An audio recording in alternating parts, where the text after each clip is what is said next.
there's never any like stability or security in knowing that there's somebody there, which I should have learned my lesson by this point. Do you allow for stability and security, or do you go seeking chaos? And if you don't have chaos, you create it. I don't really know how to function That's unless exactly right. my life is chaos. That's right.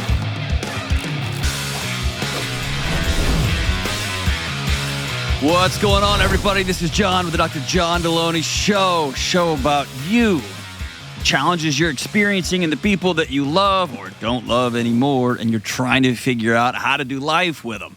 Shows real people going through real challenges. For 2 decades, I've been walking alongside people trying to help them figure out what are we going to do next.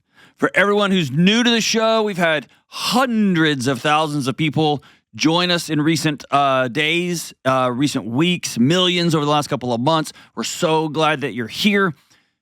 Please hit the subscribe button. It makes such a huge difference for all of us. Please hit the subscribe button. We're talking mental health, emotional health, your marriage, whatever you got going on. I got 2 PhDs and I got a lot of experience. And my promise is I'm going to sit with you and we're going to figure out what to do next. Hit the subscribe button, the like button, the thumbs up, or the who let the dogs out button. I don't know what it's going on. But thank you for riding with us and for being in our gang. All right, let's go out to Philadelphia, where we were born and raised, and talk to Elizabeth. Hey, Elizabeth, what's up?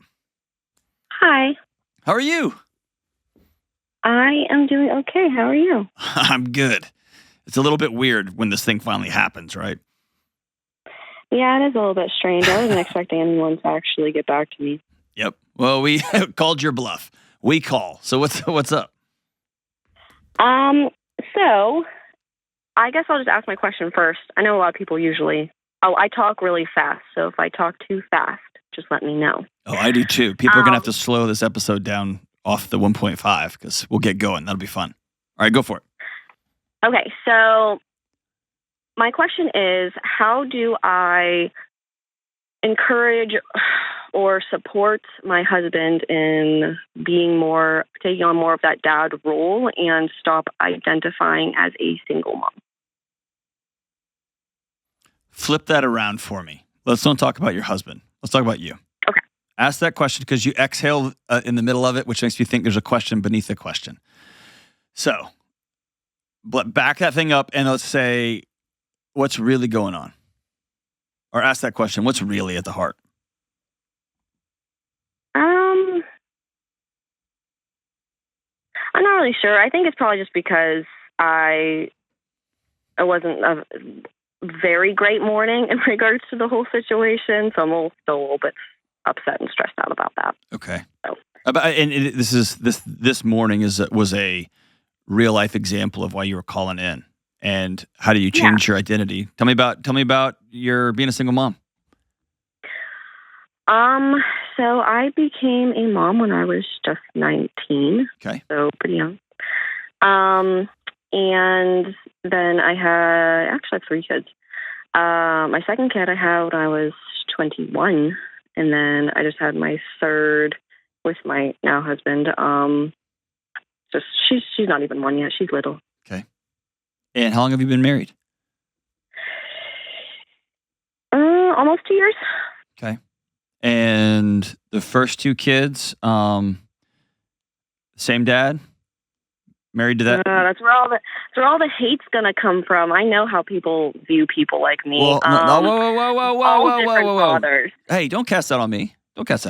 Hey. No, I'm casting that on the audience, and probably I shouldn't read the comments. I'm sure. Do not read the comments. Yeah, don't. No, I didn't think I should. We're having an interaction here. Don't read the comments.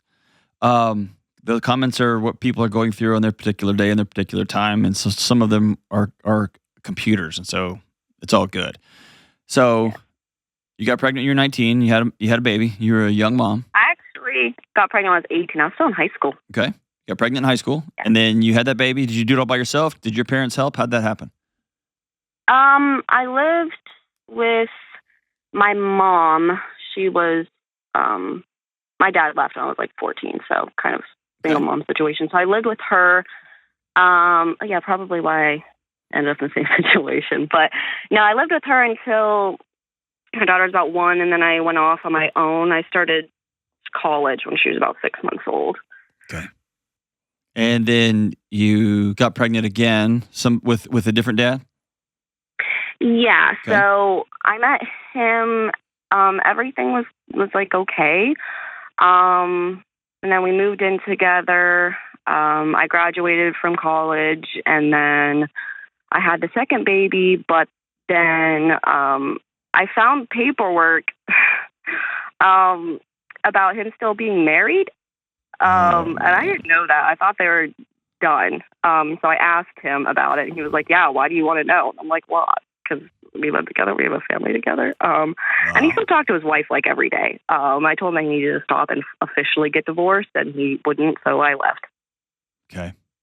And then you met this new guy. Y'all got married. Yes. Tell me about him. Let's see. So he was in the military. So was my father. Kind of reminds me of my father a little bit, honestly. Very respectful guy. Very good to his family. He works in security now. He was married before too. He's divorced. He was married when he was in the military. You're telling me all about him? Tell me about I it. don't know. I don't. Do you love this guy? Yes. Is he safe? Very much. Yes. When you think about him, do your shoulders drop and you exhale, or is he another in the long line of men who have, in some shape, form, or fashion, told you they loved you and then disappeared on you, like your dad, like your high school boyfriend, like the first guy that you found out was still married? Sometimes that was the whole thing this morning with him yelling that he was done with our family in front of the 3 kids, which was a little bit upsetting. Okay. So he's not on the phone. There's never any like stability or security in knowing that there's somebody there, okay. Which I should have learned my lesson by this point. But do you allow for stability and security, or do you go seeking chaos? And if you don't have chaos, you create it. Yeah, I don't really know how to function unless exactly right. My life is chaos. That's right. Like even when things are fine and there's no stressors, like my whole body trembles because I'm like freaked out. And I don't know why, and it's like bizarre. Because your body has had to create tiny little pockets of safety amidst chaos your whole life. I'm going to be super honest and direct with you. Is that cool? Yeah. We're best friends forever? Yes, BFFs. We can make bracelets. All right, excellent. I'll expect mine in the mail. That'd be dope. I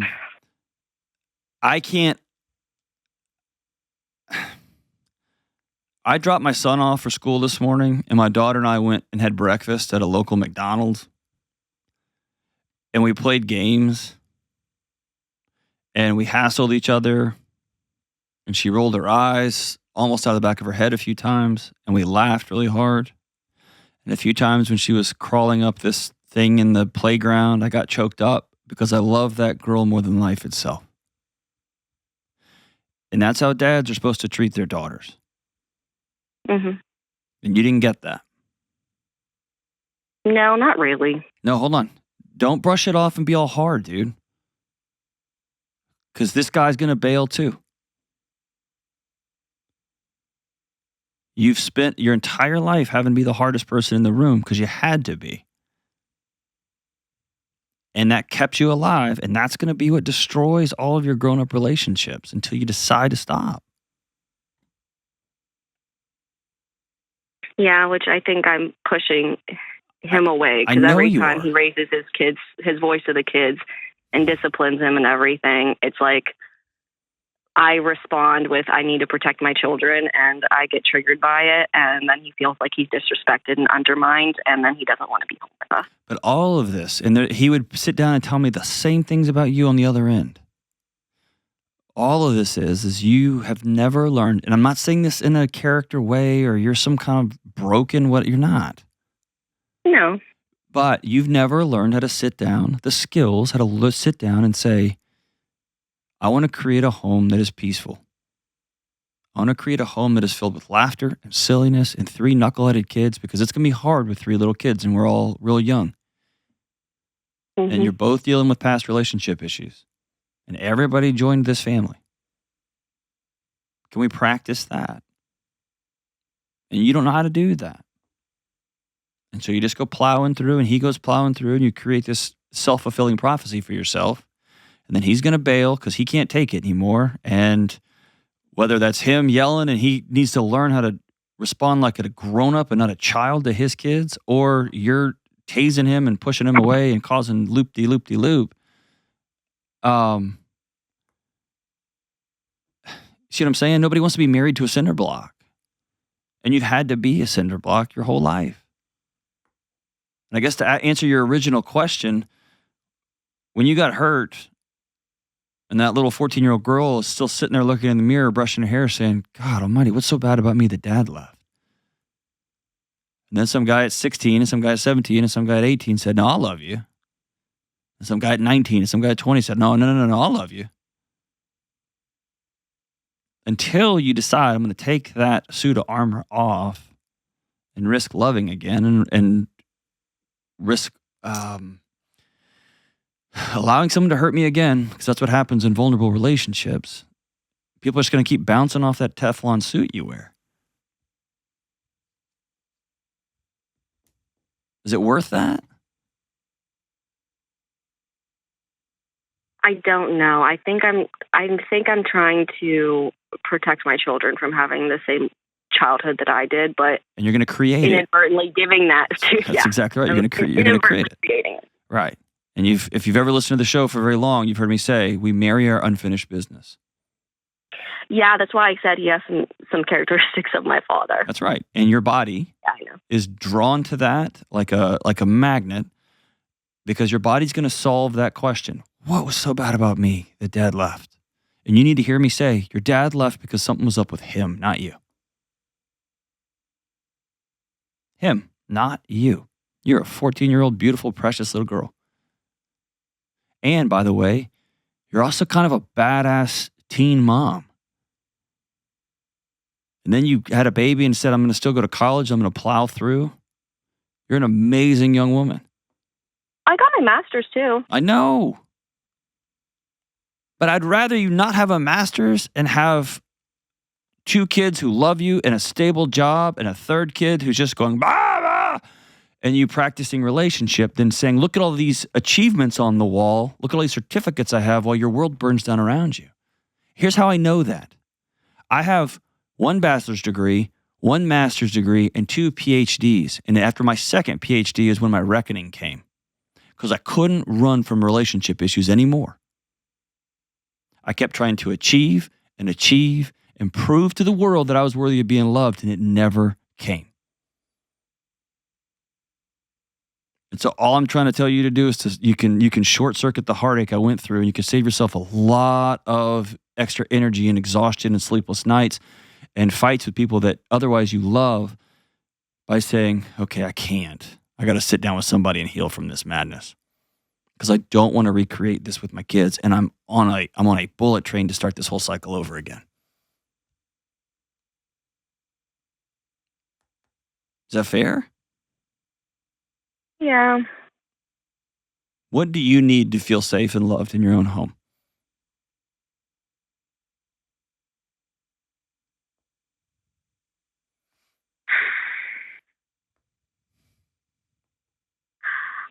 I guess trust that there isn't always a trap door underneath our relationship. Okay. And that at any moment, if the children don't behave correctly, or if I don't behave correctly, and I'm not saying that, like, there's obvious reasons that your spouse would not behave correctly and you need to get out of the relationship, but that it's just, if these things don't happen, then I'm gone. Oh, so you're kind of living under the sword of Damocles, right? You're like living under a threat at all times. Yeah, it's kind of what it feels like sometimes. Okay. Like walking on eggshells sometimes. There you go. What would he tell me that he lives under with you? To be honest and reflective. He would probably say that he never gets respect in his own home, and that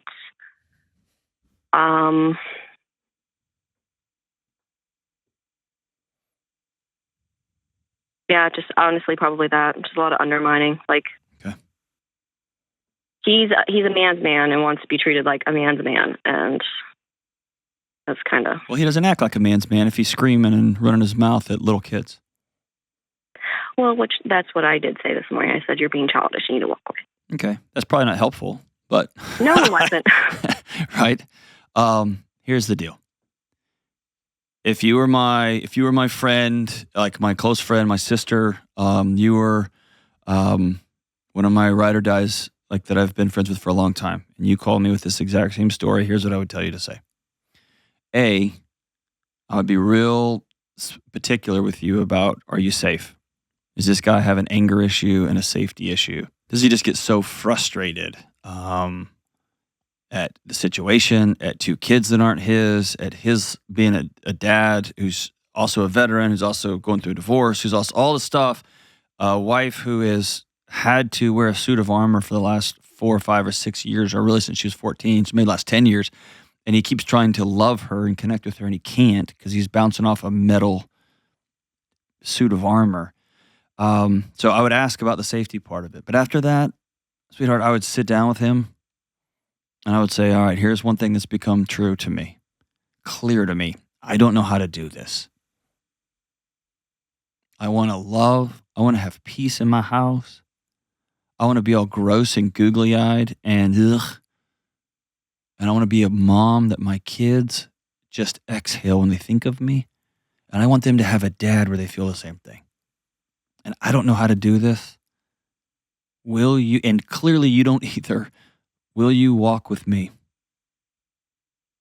Go to counseling with me, figure out how to do this, because I have to learn how to do all of this, because I never got it as a kid. And I swear I'm not going to do this to my kids. You've proven to the world that you're tough, Elizabeth. We get it. You're an amazing woman when it comes to strength and grit. But what most people who dedicate their life to strength and grit realize is that's not enough. Underneath strength and grit is an even scarier dragon, and it's the dragon of vulnerability and connection and honesty and the willingness to get back in the arena and risk getting hurt again for safety, peace, love, purpose, all of it.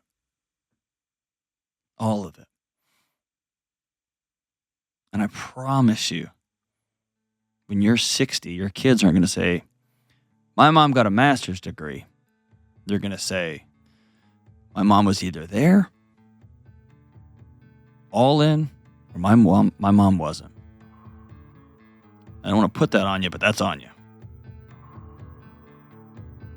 And notice when you sit down with him, I didn't start with, you need to do this, and we're not doing that. We're not going to say you. We're going to say I. Maybe write all this stuff down. But you're worth it, Elizabeth, and he is too. Those little kids especially are. Let's commit to changing the whole thing. But let's commit that we don't need to be tough anymore. We got it. We got it. You can do this. We'll be right back. This episode is brought to you by BetterHelp. One of the most common questions I get on my show is, how do you get something off your chest, right? Like a deep secret that you've never told anyone. Or maybe it's something that happened to you. Or maybe it's something you've done that you're ashamed about or worried because you know bringing this to light is going to cause disruption across your life. All of us, every single one of us, have things both big and small that we need to get off our chest from time to time. And I say this all the time, secrets will kill you, but it's often so hard to know where to start. If you need to get something off your chest and you don't have a safe person to talk to, you may want to try therapy. Therapy is a safe, effective place to get things off your chest, to learn how to say scary and hard things out loud, and figure out how to work through whatever is weighing you down. I have personally been blessed to have a great therapist who I can talk to and who helps me get those heavy things off my chest. And if you are thinking of starting therapy, give BetterHelp a try. It's entirely online, it's convenient, it's super flexible, and it's suited to fit your schedule, whatever your schedule happens to be. You just fill out a brief questionnaire, you get matched with a licensed therapist, and you can switch therapists at any time for no extra money. Listen, It's time to get those secrets off your chest. Start with BetterHelp. Visit BetterHelp.com/Delony today to get 10% off your first month. That's BetterHelp, HELP.com/Delony. All right, let's go out to Boston and talk to Alex. What's up, Alex? How we doing? I'm doing good. How are you?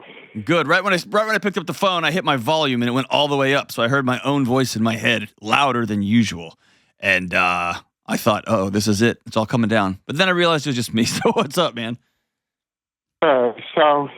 My issues right now that I'm having is trying to talk to my wife about setting boundaries with her friends. One of her best friends is very determined that we should get a divorce so that they can go on vacations together more often. What? Yeah, she's even offered to give my wife $10,000 to pay for it. What? Wait, why does your wife even communicate with this person anymore? This person's a terrible human being. Yeah, she's honestly one of the worst people I know. I was going to say, she's the worst. And I don't ever say that about people, and she's the worst. Yeah, she's dating a married man with kids, and she's also made a comment how she wishes he didn't have kids so she could have it to himself.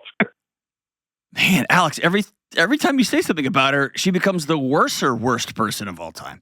All right, so I don't know unless you're an abusive guy and she's trying to help her friend out. Why does your wife even communicate with this person? That's something I've been questioning for a long time. All right, so I want to take your wife's friend off the table. She doesn't matter. And it's real easy when you want to avoid a dragon sitting in your living room to point at the snakes out in the yard. She's a snake out in the yard, but you got a big dragon living in your living room. And that's the fact that your marriage is not very strong. It's on pretty thin ice, isn't it? Yeah. It is. How come?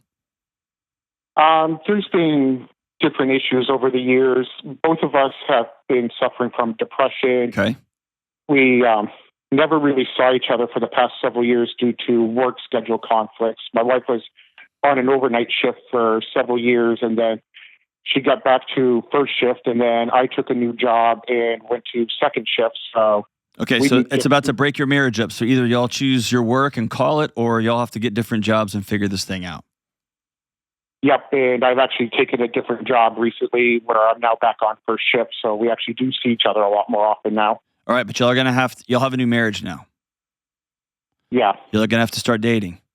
She's been a single wife and you've been a single husband for a long time. Y'all have kids too? No. Okay. Y'all are going to have to reimagine your marriage together. Yeah. The biggest challenge y'all are going to have is not trying to bring back what used to be.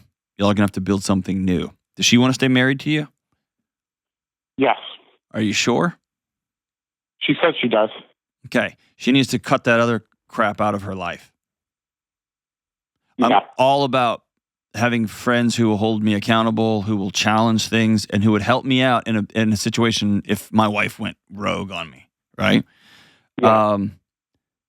But I'm surrounded by a group of knuckleheaded men who will fight to the death for my marriage, not the opposite way. And my wife has friends like that as well. You just can't share something as hard as marriage is and be trying to figure it out and have someone just constantly pissing in the punch bowl with just poisoning everything. You can't have that, man. And I know I'm preaching to the choir here. I don't know, man. At some point, you're going to have to draw some pretty firm boundaries yourself because it doesn't sound like your wife is drawing them with you. Yeah. Even her mother has said this kind of same thing to me. What's that? Basically, I need to put my foot down and set some boundaries. Why won't you? Family history of doing things in my personal family, and I've just seen things backfire too many times, so I'm kind of nervous about doing that. What does that mean? Somebody's put down a boundary and somebody called that boundary? Pretty much. Like, I come from a very chaotic family. Okay. So it just, some of the stuff I've seen in my family just makes me scared to do stuff like that. Is what you have right now not chaotic? Yeah, it's pretty chaotic, Yeah, I'd it's say. a mess. And so in an effort to keep things from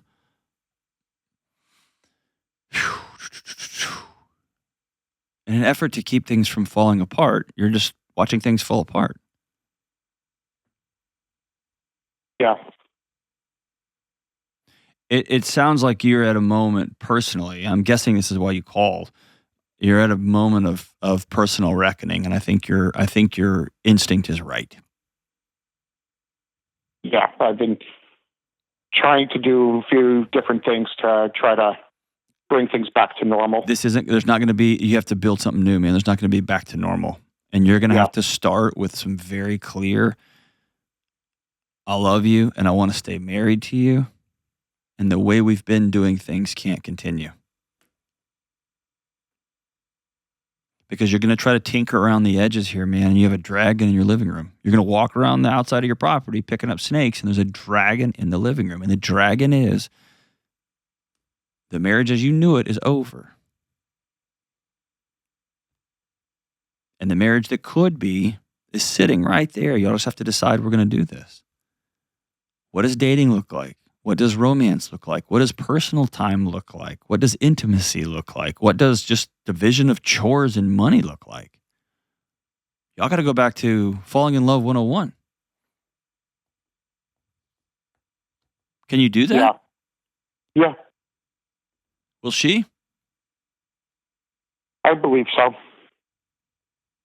Can you make a declaration of, will you marry me again?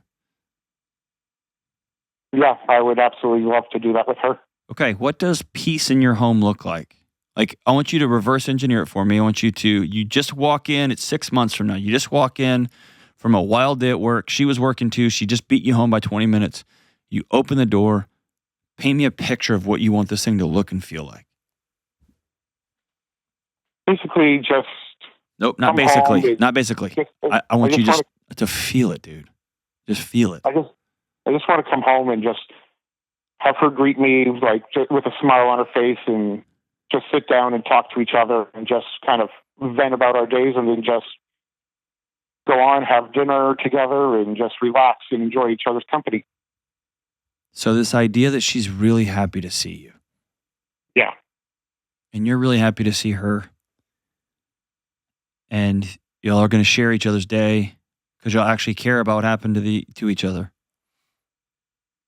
And then y'all are going to make plans for what happens next. Yes. And so the question you have to ask yourself is, what must be true?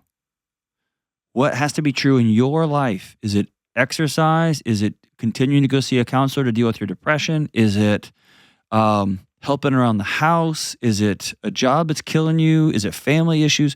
What are the things that you can tackle so that when you walk in the door, you present yourself to your wife, this woman you said, I do to for the rest of your life.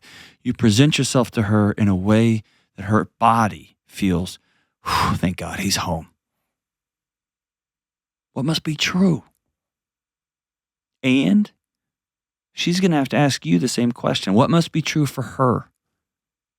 So that when you walk in the door, your body goes, oh, thank God I'm home. Not, oh, here we go. And for the last 5-6 years, you've walked home and it's been silent. It's been lonely, right? There's been notes. There's been emails. Don't forget to do this. Check on this. Hey, see about this thing. Oh, I took another shift. All right, I won't be able to see you this weekend. I'll have to see you next weekend and all that. You're going to have to do all that over. And it's actually pretty exciting if you think about it. Yeah. But it's going to take a lot of work. But you just got to be super clear, very, very clear and very intentional about what you want this thing to look like and how you're going to get there. Here's a thing I'll offer you. I'll offer you and your wife, if y'all can get down to Nashville, 2 free tickets. The VIPs and Platinum are so oversold. I tried to get another buddy in. I couldn't even get another buddy in to the Platinum. Like, they were like, I was like, no, this is my friend. And they're like, oh, sorry, John. Like, we so oversold them. But I'll give you and your wife 2 general admission passes, which is all that's left, to my Money and Marriage event in October, if you want to take them. unfortunately, I would love to take the offer. Unfortunately, I just won't be able to get to Nashville in October. Okay. Well, put it out there. I'm going to keep your name on when we get off this call. Taylor's going to take your name and contact info to make sure that we can get in touch with you and you can get in touch with us. I want you to talk to your wife about it. You got months to plan for it. And it will change everything for you guys if you're interested in it. We'll give you all some new tools, a whole bunch of new tools, a whole bunch of new language, and it'll be a gift for you guys. It's on me. You'll have to fly down here and you have to get yourselves a hotel. But if I were y'all, I would start saving and see if y'all could figure that one out. And forget that friend.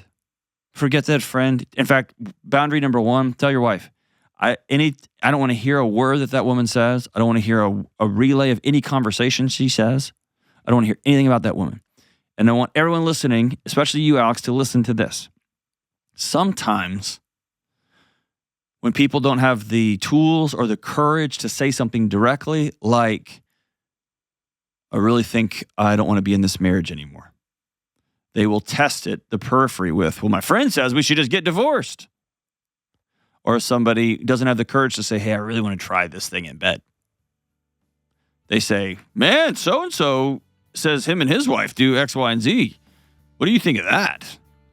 And it's just a way to not have to go directly into the conversation. And so I think it's worth sitting down with your wife and take her out to a nice dinner or a nice breakfast, a nice lunch, and say, I want to talk about us. And say, I love you and I want to be married to you till the end of time. Do you still love me and do you still want to be married to me? And if you do, let's wipe the deck and create something beautiful and amazing and new. Because we get to do that. It's take a lot of work and it's going to be worth every second of it if y'all are both all in. Thanks for the call, my brother. Don't listen to that snake in the front yard. We'll be right back. It is one of my most sincere honors to be partnering with an amazing supplement company. I'm talking about Thorne. Thorne is a world-class, personalized and science-backed supplement and health testing company used by elite athletes, thinkers, doers, and world changers all over the globe. I've been taking Thorne for years, long before I was a YouTuber and a podcaster.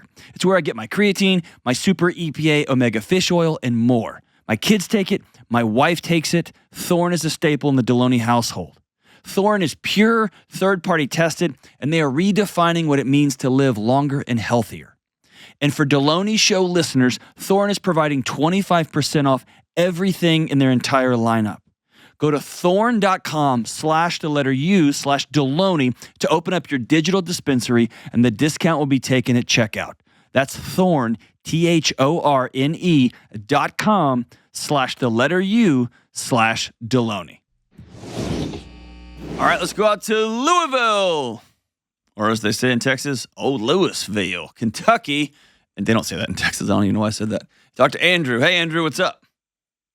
Hello, sir. How are you? Excellent. And how are you? I'm good. It's very strange hearing your voice at a normal speed. I always have my podcast at double speed. Yeah, I did that recently. I had an interview, and then I thought the person I was interviewing was really bored and hating the interview. And I realized, I only listened to them at 1.75 speed or 1.5 speed. So anyway, yes.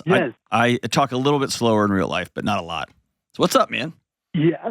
Hey, not much. I just have a question. It's kind of on behalf of all Gen X fathers out there. And so it's two-pronged. The first aspect of it is pretty straightforward. Just kind of want to get your thoughts on when do you let your kids watch what movies? Now, the background is you cut me open. I have film reel coming out of my blood, okay? That's like, I am just the biggest movie buff you'll ever know. Like, Siskel and Ebert had nothing on me, basically. Okay. All right. So that's always been like an important part for me as far as being a father, is being able to pass that love down to my children. But my wife, not so much. She's not a big fan of movies. She doesn't really see the point of them. And so it's almost a battle getting her to agree to show her certain movies that I love. And then the other aspect of the question is, I guess I was persistent enough with this. Like, I'm pretty I like to think I'm pretty laid back with just about most things. But with this, I was very passionate about, and I kept kind of hounding her about it. And she recently just kind of gave in and said, fine, just show them what you want. But I want to honor her. I don't want to just be like, haha, I won, and show them whatever. You know, I'm not going to show them like John Wick. I want to find the line to balance honoring my wife, but also honoring what I like about being a dad and showing my kids a bit of that magic that I grew up with. Okay. You have I'm gonna burst every bubble you got. So are we hanging on? We're on the same team here? Yes, sir. All right. Your job as a dad is not to force feed your kids the things that you love that gave you life and that continue to give you life. Your job as a dad is to teach them what being deeply passionate and committed and in love with a thing looks like, so they can take that and apply it to the things that they naturally follow. Okay. And our world is crushed. It's being buried by parents who are trying to relive their childhood and their loves and their hobbies and their sports and their movies and their games through their kids. Okay. And so I would tell you, dude, I'm the same way with guitars. I love them. I'm obsessed with them. I've got them all over they're everywhere. And my kid plays the violin. And I was all about stringed instruments. It's like, okay, but this one, and dude, it's not his thing.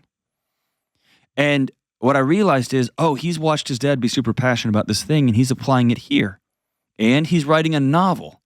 I would rather set myself on fire than write a novel. But here you go, right? But I'm watching him be passionate about a thing. And that means as a dad, I'm winning. So that's number one. I want you to be very careful about hijacking your kid's life to try to force them to, because here's what they're going to do. They're going to, I'm trying to think. They're going to make that interaction about the way they can connect with dad, because that's going to be their only avenue for connection. And they're going to end up despising the whole system. One of my favorite things about my kid, one of my favorite things that I think I did a good job as a dad, or I'm doing a good job, and my wife is doing an amazing job as a mom, is both my kids love to read. And my son, especially because he's older, he'll tell me, Dad, I read this book you told me to read. It's terrible, and here's why. You see what I'm saying? And so I want my kid to have his own identity, his own thoughts, his own projections into the world. And he's going to learn that by watching me be really excited about a few things. But I can't control the outcome of where his passion, excitement, and energy are pointed. Okay. And I know that's, you're probably going to have to grieve that. And I don't mean that to make fun. I mean that, like, seriously. You've had these visions of every Friday, every Wednesday night, me and the kids are going to pile up and watch movies. And you're going to have one kid that loves movies. You have one kid that could care less about movies. That just hates them. Right. And they get to go on their own path. See what I'm saying? I do. And I do find that is one of the challenges. Like, my son is a lot more like me. He'll watch, he loves the stuff that I do a lot of times. My daughter is very athletic, and so she challenges me in that way. So I do hear what you're saying there. I also want you to be careful with your son. Okay? Okay. Be careful that the only way to, dude, I'm a baseball fanatic. I'm going to tell a story I don't usually tell. I don't even know if I've told it on this podcast before. I especially when my son was young, I was a baseball fanatic. Like, all the time, obsessive. I've been since I was a little kid. It's one of the ways I connected with my dad. It's one of the ways I connected with my granddad. I grew up a huge Astros fan. I'm just like lunatic about it. As soon as my son was wobbly enough to hold a glove, I was throwing a ball to him. And we went to Little League. We went to all the stuff. We went to play baseball. And then I'd go work, and I had a really demanding job. It was 24/7, and I would crash. And when I moved to Nashville, I bought the Astros ticket, the Astros season ticket. That was my gift to myself for getting a fancy job. And I would crash on the couch, and then my son I'd try to get him to come watch the Astros, come watch them. And he would. Hey, Dad, are we going to watch a game tonight? Hey, Dad, we going to go do... And I realized after this question, hey, Dad, do you love me as much as the Astros? And I remember just like a knife in my chest. Because he was all into baseball because that's how he was able to get to me. And when I cleared the deck and just said, I love you all the time. What do you want to do today? I would love to go fishing. I want you to come with me. Oh, Dad, I'd rather play Legos. Can I join you for some Legos? Yeah.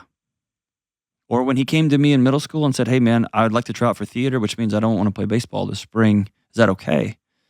I've never been more proud as a dad. And so I tell you that to tell you, one of your kids may be all into movies, and one of your kids may be all into being around Dad, and this is the only way he can get to Dad. And this is not just you, man. This is dads who are obsessed with golf, obsessed with tennis, obsessed with baseball, obsessed with any obsession. We want to teach our kids what love looks like, what passion looks like, what devotion looks like. We want to teach them those skills, and then they're going to take that wherever it goes. The second thing about when to watch what and whatever, I want you to go back when this episode airs, and I want you to listen to how many times you said I. And we, me and my wife, me and my wife, me and my wife. Beneath y'all two are these kids. And whether you're going to watch, give me an example of a movie you want to show a kid that your wife is like, never. Iron Man. Okay. How old are your kids? They are 18 and 21. Okay. Just kidding. They're I'm kidding. They're 9 and 10. I was going to say, all right, you need to run. Get out of this relationship now. Okay. How old are they? 9 and 10. Okay. And what is she concerned about when watching Iron Man? Well, I'll give you a better example that I can answer this question. Titanic is one. Okay. When she looks at that movie, when she thinks of that movie, she only thinks of that one scene. Okay. And, but I look at it as this is a great historical film. Now, I'm not going to show this to them at that age, but, I obviously know to wait a year or two. But, she's very much like, if you have to skip anything in a movie, then the whole movie is trash and it's not worth it. Okay. So that's kind of how she approaches it. And I approach it as, well, it's a 1-minute scene in a 3-hour movie where you skip right over it. Okay. And so I think that's a values conversation that y'all need to have absent from movies. And your passion for movies and her I could care less about movies is clouding the conversation about values. What pictures do we want in our kids' brains? And so I would ask you, if it was on their cell phone and it was texted to them by one of their little knuckleheaded elementary school or middle school buddies, would it be okay then? And if it's not, then have that conversation, because kids don't get the same context from films that we do as adults. And I'm with you. There are certain scenes in certain movies that I'm going to tell my son, I'll yell earmuffs or cover them up, because there's a particular scene on the way to something. And so I'm with you on that. But I also, if someone says, hey, what's the old youth ministry thing, like if you just bake a pan of brownies, but you just put one little tiny bit of like dog crap in it, it's okay because it's just a little bit, right? I get that too. But the deal is, y'all need to have a conversation about movies. I mean, here's going to be, I'm almost 99.9% sure this is where the conversation's going to head. Your wife doesn't like all the things that you watch. Mm-hmm. And she's uncomfortable with some of the things you put in y'all's home for your consumption. And you are such a movie buff, and you can talk so eloquently about Von Trier, and you can talk so eloquently about Tarantino, and you can talk so eloquently about some of these guys who are amazing filmmakers and put absolute trash on the screen. And you're able to, that it's hard to get into that, into the conversation about values, right? Right. And so I would sit down and have that conversation. What kind of parents do we want to be?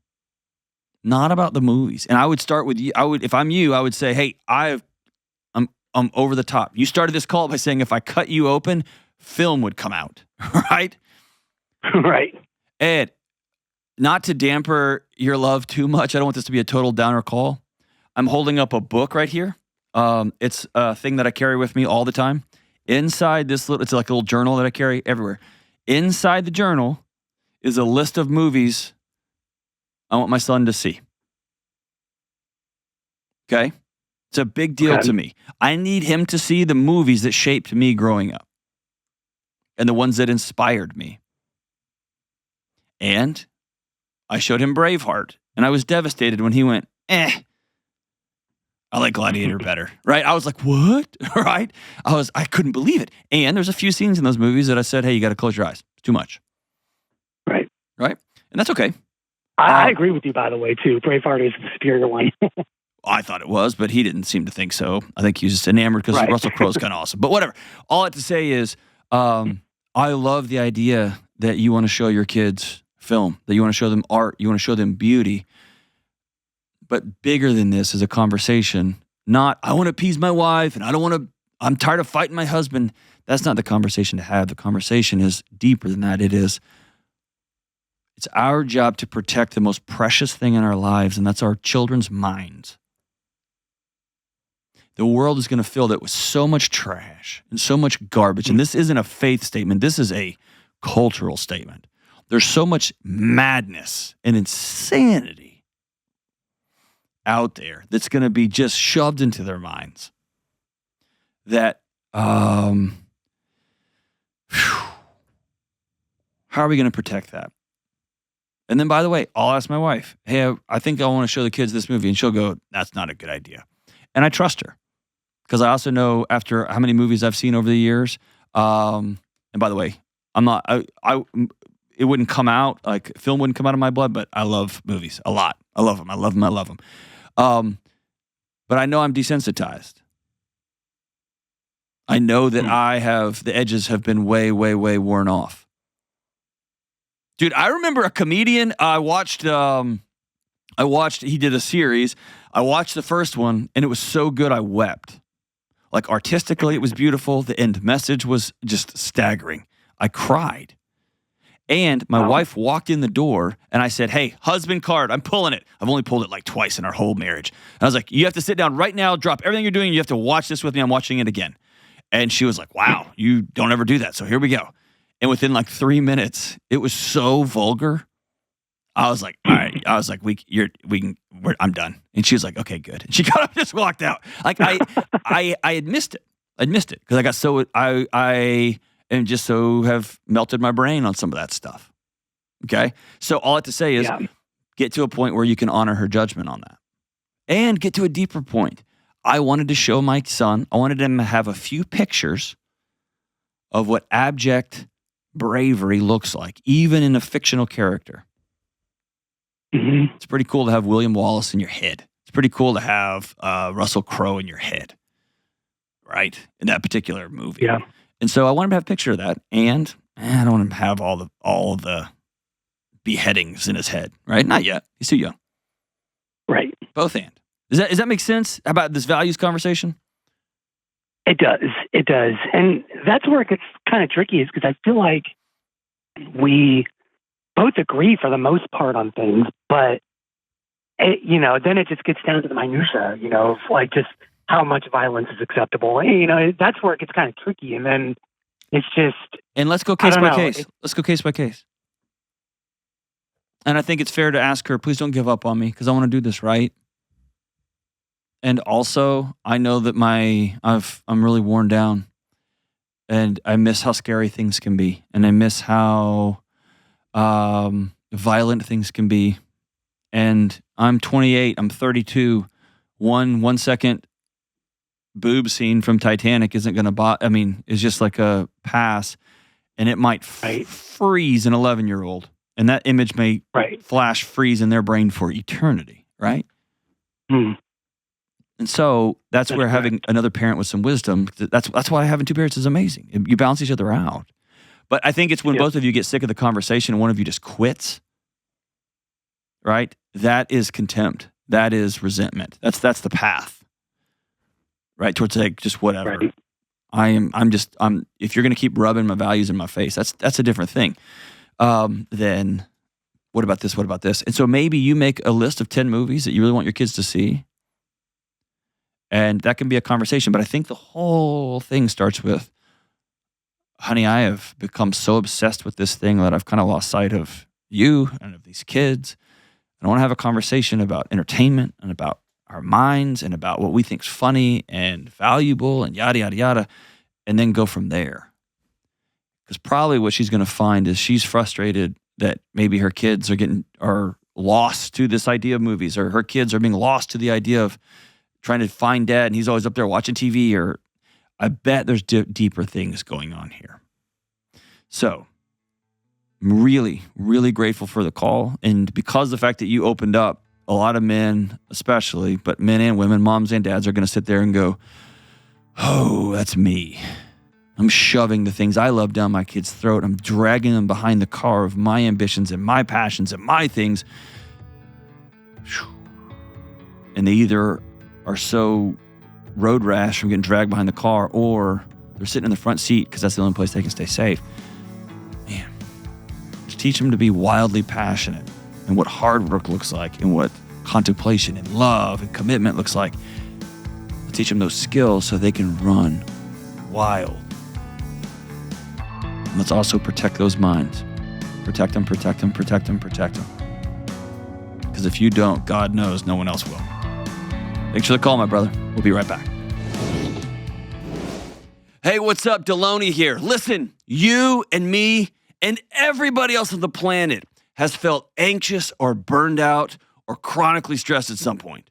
In my new book, Building a Non-Anxious Life, you'll learn the 6 daily choices that you can make to get rid of your anxious feelings and be able to better respond to whatever life throws at you so you can build a more peaceful, non-anxious life. Get your copy today at johndelony.com. All right, we're back. It's time for something cool happen. What's up, Kelly? All right, this is from Andrew in Indiana. He says, let's see here. In a recent podcast, you shared was shared in a dad group that he is part of on Facebook. So then somebody shared this podcast. I was having regrets about being a bad dad and looking for advice. I was yelling at my kids and was disconnected at home, and was, as I learned through your show, honestly was creating an unsafe area in the eyes of my wife and children. Kind of paraphrasing some of this. I also began seeing behaviors coming out of my oldest 10-year-old daughter, and hearing the psychology of what my actions were doing to them had a huge effect on me.